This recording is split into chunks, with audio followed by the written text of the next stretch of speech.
Posibleng maging state witness ang person of interest sa pagpatay sa beauty pageant contestant at nobyo niyang Israeli ayon sa PNP. Kasunod yan ang mga inilahad niya tungkol sa sinapit ng magkasintahan bago matagpuan ang kanilang mga labi. Nakatutok si June Veneracion.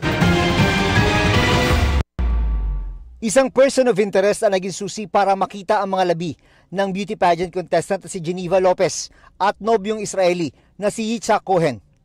Voluntaryong lumapit sa mga otoridad si alias Junjun, ang nagmaneho ng sasakyan na nagdala sa magnobyo sa Kauai site sa Kapas Tarlac kung saan sila inilibing. Batay sa salaysay ni alias Junjun na isang mekaniko, napasama siya sa grupo na sangkot sa krimen dahil may ipapaayos daw na heavy equipment, pero laking gulat niya nang dumating sa lugar at pinasakay na lang sa isang SUV. Ang sasakyan na sinasabi niyang pinasakay sa kanya, yung sasakyan ng dalawang biktima. Pagsakay niya doon, patay na yung dalawa. Sa passenger side, sa harapan, tabi ng driver, nandun yung babae at yung lalaki ay nandun sa likod. Ang sinasabi pa niya, nakabalot na daw ng kumot yung mga mukha.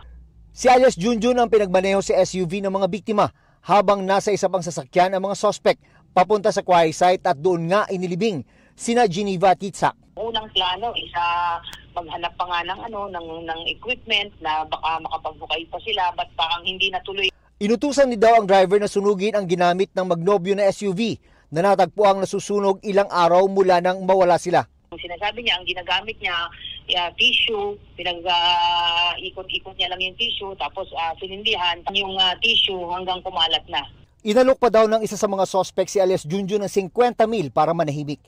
Pero hindi rin pala ito tinupad ng grupo. Ayon sa PNP, posible siyang maging state witness.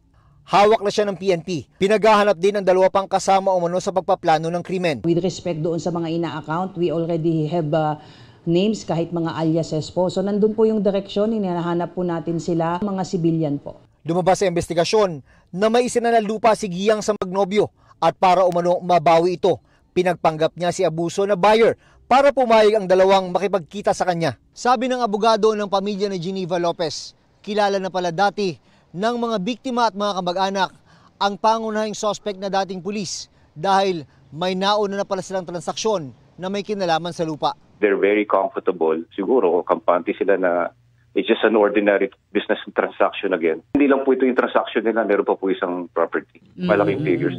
It runs by the million. Meron pong 7.8 and 12 something hectares. Ayon sa pamilya ni Geneva, hindi pa raw natatapos ang paghahanap ng hustisya hanggat hindi pa napaparusahan ang mga may sala. Muli raw silang maglalabas ng pahayag pagkatapos ng libing ni Geneva sa Biyernes. Kinukumpleto naman ng PNP ang mga ebidensya laban sa mga sospek sa pagpatay sa dalawang biktima. Kabilang narito ang mga salaysay ng kaanak ni Geneva, mga dokumento at mga CCTV footage na nakalap sa isinagawang investigasyon. Hopefully po within the week, kung kakayanin po ay makapagsampa po sila ng kaso for double murder against po doon sa mga POIs. But yung pamilya po kasi ng mga biktima ay nakiusap din po na bigyan po sila ng pagkakataong makapagluksa muna dahil kailangan din po kasi natin kuhanan din po ng statements itong mga kaanak ng biktima.